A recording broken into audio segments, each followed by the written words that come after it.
আসসালামু আলাইকুম, Roksana mini blogs আপনাদের স্বাগতম। এখানে আমি মশলা কষানোর জন্য বসিয়ে দিছি। এখানে আমি বেগুন দিয়ে রুই মাছের পেটি দিয়ে রান্না করব। তাই এখানে সব মশলা আমি দিয়ে ভালোভাবে কষাবো। এখানে হলুদ গুঁড়া, মরিচের গুঁড়া, ধনিয়ার গুঁড়া, জিরার গুঁড়া, তেল, পেঁয়াজ একসাথে দিয়ে পেঁয়াজটা আগে ভেজে নিছি, নিয়ে মশলা দিয়ে ভালোভাবে কষিয়ে নিতেছি। আর এখানে ফুলকপি দিয়ে গরুর মাংস দিয়ে রান্না করব।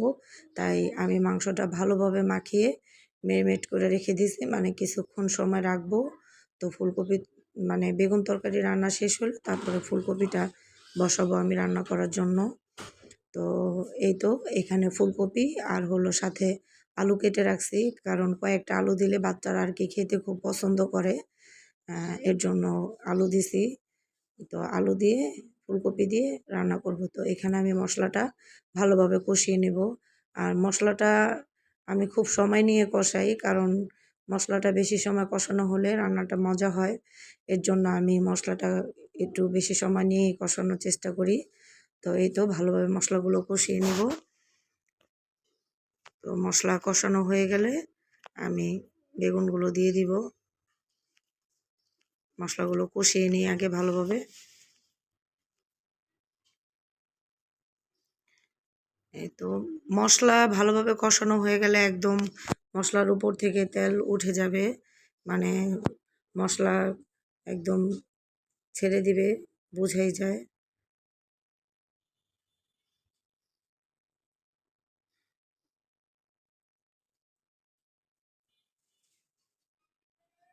তো এই তো মশলা কষানো হয়ে গেছে, আমি বেগুনগুলো দিয়ে দিলাম। তো বেগুনগুলো দিয়ে আমি ভালোভাবে নেড়ে চেড়ে নিব। তো ভালোভাবে নেড়ে চেড়ে, যেহেতু বেগুনের তরকারি, তো রান্নাটা করতে খুব সময় লাগবে না, খুব দ্রুতই রান্না হয়ে যাবে। তো বেগুনটা কষানো হয়ে গেলে আমি ঝোল দিয়ে মাছ দিয়ে দিব। বেগুনটা আগে ভালোভাবে কষিয়ে নিই। বেগুনটা কষানো হলে ঝোল আর মাছ দিয়ে দিব। তো এই তো বেগুন তরকারিটা হইতেছে। তো কষানো হয়ে যাওয়ার পরে আমি ঝোল আর মাছ দিয়ে দিই। তো এই তো আর কিছুক্ষণ সময় হবে। তো আরেকটু ঝোলটা আর কি শুকাবে, শুকানোর পরে আমি বেগুন তরকারিটা মানে নামিয়ে ফেলবো। আর একটু শুকিয়ে নিই, তারপরে আমি ফুলকপির তরকারিটা রান্না করব গরুর মাংস দিয়ে।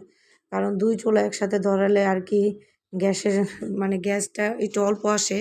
তাই আমি একটা চুলাতেই রান্নার চেষ্টা করি আর কি, যাতে দ্রুত রান্নাটা শেষ হয়। তো এখানে আমি সব মশলা দিয়ে মেরিনেট করে রাখি, কিন্তু তেলটা দেওয়া হয় না। তেলটা আমি পরে দেই। এই তো তেল দিয়ে দিছি। এখন বেগুন তরকারিটা হয়ে গেছে। এই তো বেগুন তরকারির ফাইনাল লুক। তো এখন আমি মাংসটা আর কি ভালোভাবে কষাবো। কষানোর জন্য চুলায় দিয়ে দিছি অলরেডি। তো এই তো মাংস কষানো হয়ে গেছে। এই তো খুব ভালোভাবে কষানো হয়ে গেছে। এই তো হাঁড়ি থেকে একদম মাংস সরে গেছে, তার মানে মাংস সিদ্ধ হয়ে গেছে। তো মাংস ভালোভাবে কষানো হয়ে গেলে ফুলকপি আর আলুগুলো দিয়ে দিব। তো এই তো মাংস কষানো শেষ। এখন আমি ফুলকপি আর হলো এই যে আলুগুলো দিয়ে দিতেছি। দিয়ে ভালোভাবে নেড়ে চেড়ে নিব।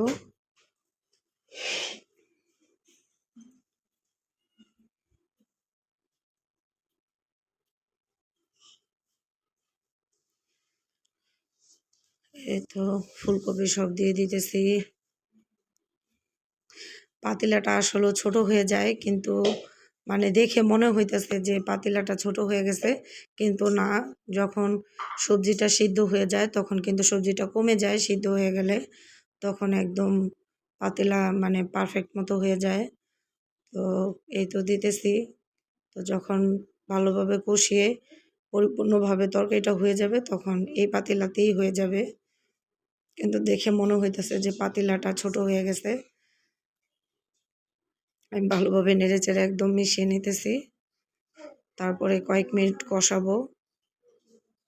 যেহেতু মাংস কষানো হয়ে গেছে, মাংস সিদ্ধ হয়ে গেছে, তো ওই ক্ষেত্রে আর রান্নাটা আর বেশি সময় লাগবে না, হয়ে যাবে। এখন শুধু ভালোভাবে কষানোর জন্য ফুলকপিটা সিদ্ধ হইলেই ঝোল দিয়ে দিব। তো ভালোভাবে নেড়ে চেড়ে আগে মশলাগুলো গায়ে গায়ে লাগিয়ে নিই।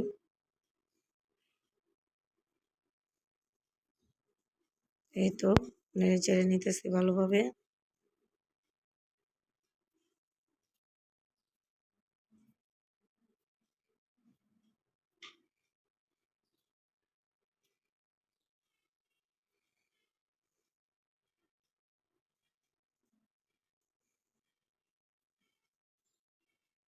এই তো রান্না ভালোভাবে মাখানো হয়ে গেছে।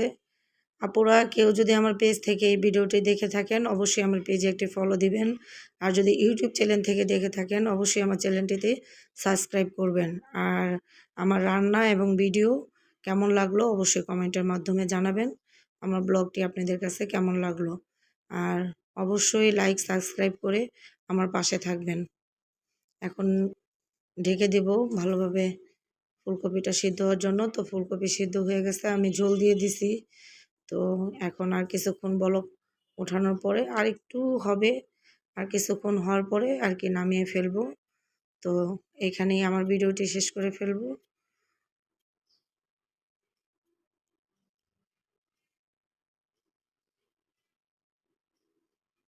এই তো ফুলকপি কিন্তু সিদ্ধ হয়ে গেছে, রান্না হয়ে গেছে অলরেডি। আপনাদেরকে নেড়ে দেখাচ্ছি। এই তো একদম রান্না কমপ্লিট। আর তেল আসলেও মাংসের থেকে খুব তেল উঠে, মানে তেল তো আমি পরিমাণ মতোই দেই কিন্তু মাংস থেকে তেল উঠে ওই তেলটা উপরে ভেসে আছে।